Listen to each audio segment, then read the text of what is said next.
오늘 국내 방송판의 지도가 아예 새로 그려졌다는 말이 과장이 아니게 됐습니다. 노래 한 곡으로 세대를 잇고 한 장면으로 공기를 바꾸는 이름 빈에서가 2025년 서로 결이 완전히 다른 세계의 신규 프로그램을 동시에 품에 안았다는 소식이 전해졌기 때문입니다. MBN 시사련의 프로그램이 단독으로 알린 이 뉴스는 단순한 섭외 확정 이상의 함의를 지닙니다. 한 명의 아티스트가 예능, 리얼리티, 다큐드라마까지 3종을 동시에 주도한다는 건 출연의 단계가 아니라 플랫폼의 차원으로 올라섰다는 뜻이니까요. 스튜디오 안팎에서 즉각 반응이 터져 나왔습니다. 팬들은 드디어 물이 올랐다면서 환호했고, 제작사들은 편성표를 다시 짜야 할 판이라고 혀를 내둘렀습니다. 업계에서는 이 흐름을 아예 이름까지 붙여 부르고 있습니다. 전유진 효과.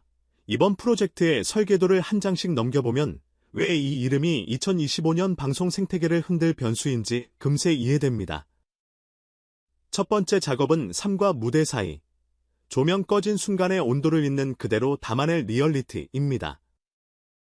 반짝이는 앵글 뒤, 연습실과 집, 이동 차량과 대기실, 그간 짧은 클립으로만 엿보였던 빈에서의 사람 윤곽을 풀샷으로 보여주려는 시도죠. 제작진이 꼽은 키워드는 꾸밈없음과 지속성. 하루 10시간이 넘는 촬영에서도 불평 한마디 없이 스태프 한 명 한 명에게 인사를 건네고 리허설과 본 무대 사이 20여 분의 공백에도 발성 루틴을 놓지 않는 태도가 이미 현장을 설득시켰습니다. PD의 말로 빌리면 카메라가 돌아갈 때와 멈출 때, 이 사람은 변하지 않는다. 리얼리티가 결국 진정성을 판별하는 장르라면 이 프로그램이 노리는 한 방은 그 변하지 않음 자체입니다. 두 번째는 음악 버라이어티의 한가운데로 들어갑니다. 가칭 트로트 대장전 2025. 이름만으로도 장르 팬심을 강제로 소환하는 이 무대에서 빈에서는 단순히 출연 가수가 아닙니다. 편곡회의 테이블에 앉고 듀엣 조합을 제안하며 세대가 섞일 수 있는 미션 디자인에까지 의견을 보탭니다. 선배들의 깊은 결과 신세대의 감각을 직주하는 브릿지 역할이 프로그램의 가장 중요한 장치로 기획돼 있고 그 브릿지의 이름이 빈에서입니다.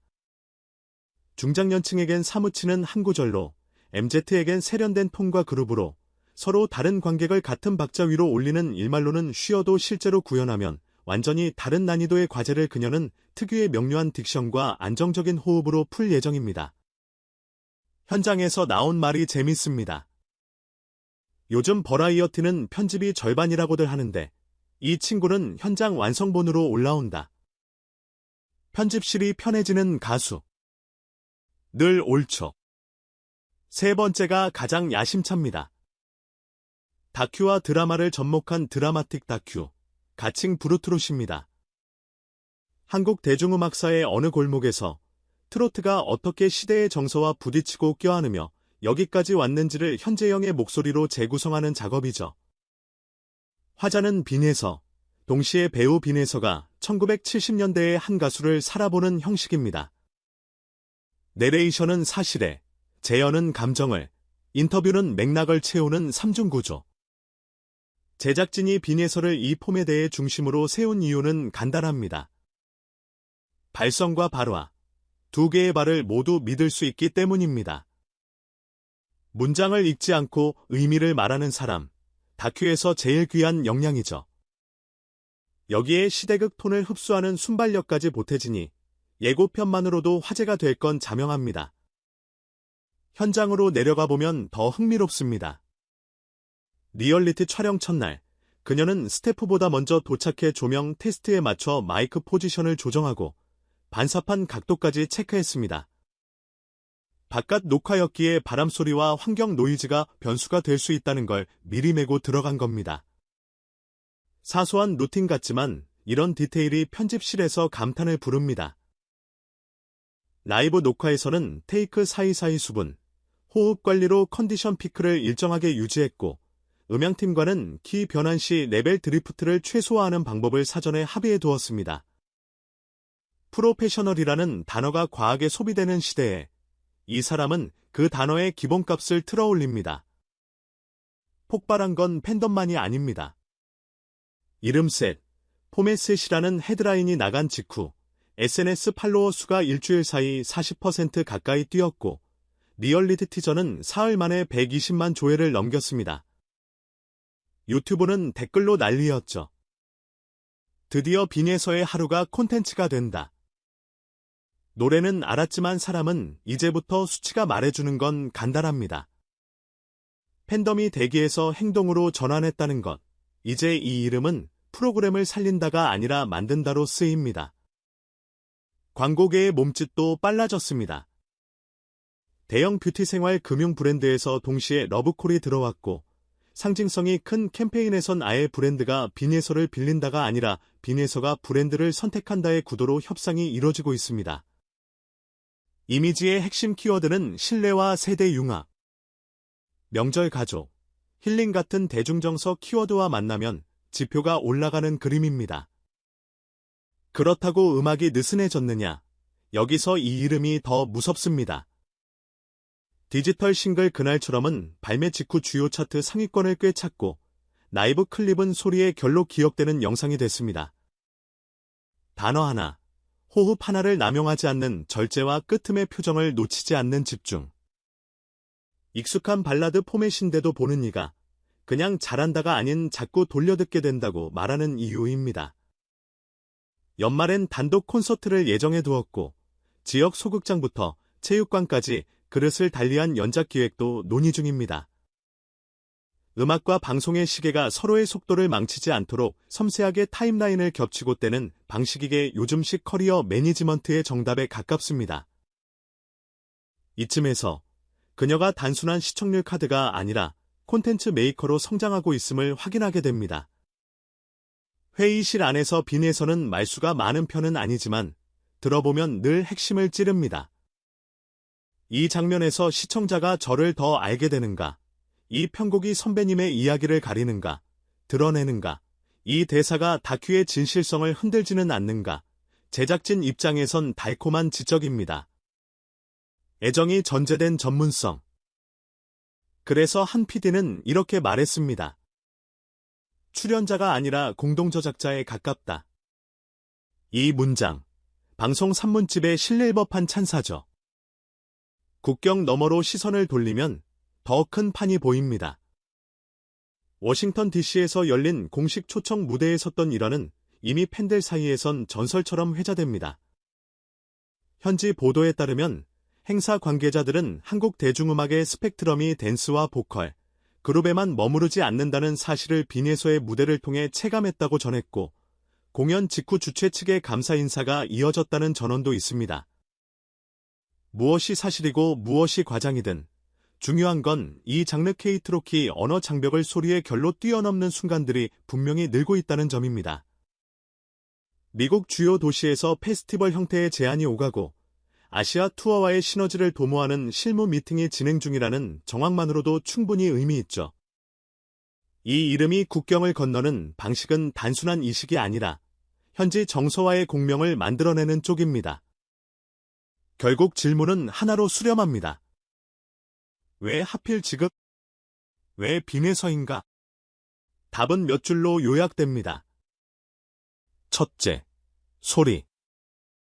크게가 아니라 먼저 울리는 소리 고음의 힘이 아니라 공명의 과학. 둘째, 말 리얼리티 예능 다큐의 문장을 각 장르의 별이에 맞춰 정확하게 구사하는 능력.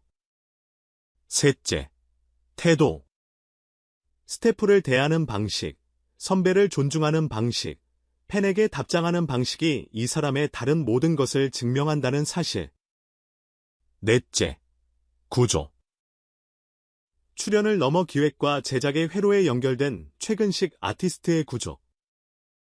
다섯째, 상징. 세대를 잇는다는 말이 진보해진 시대에 실제로 세대를 잇는 몇 안 되는 사례.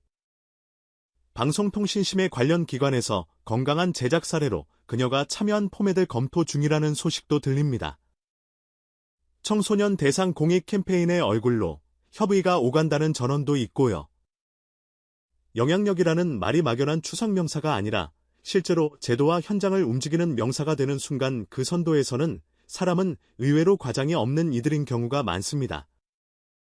빈에서가 딱 그렇습니다. 인터뷰에서 제가 잘할 수 있는 일을 묵묵히 오래 하겠다는 짧은 말로 끝을 맺는 스타일. 화려한 수식어를 스스로 붙이지 않아도 시간이 알아서 붙여주는 수식어들이 생기는 사람. 여기까지 읽고도 성공이라는 말을 쉽게 꺼내고 싶지는 않습니다.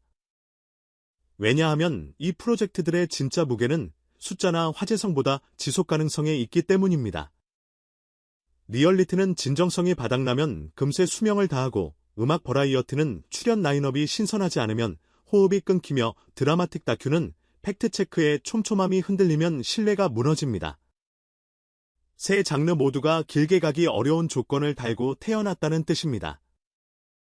그런데도 이 라인업에 기대가 생기는 건 중심에 선 사람이 빨리보다 바르게를 택해온 인력 때문입니다. 인기의 초입에서 무대보다 방송을 택하지 않았고 방송의 초입에서 캐릭터 과잉을 택하지 않았습니다. 그래서 지금 이 세 가지가 동시에 가능해졌습니다. 앞으로의 로드맵은 촘촘합니다.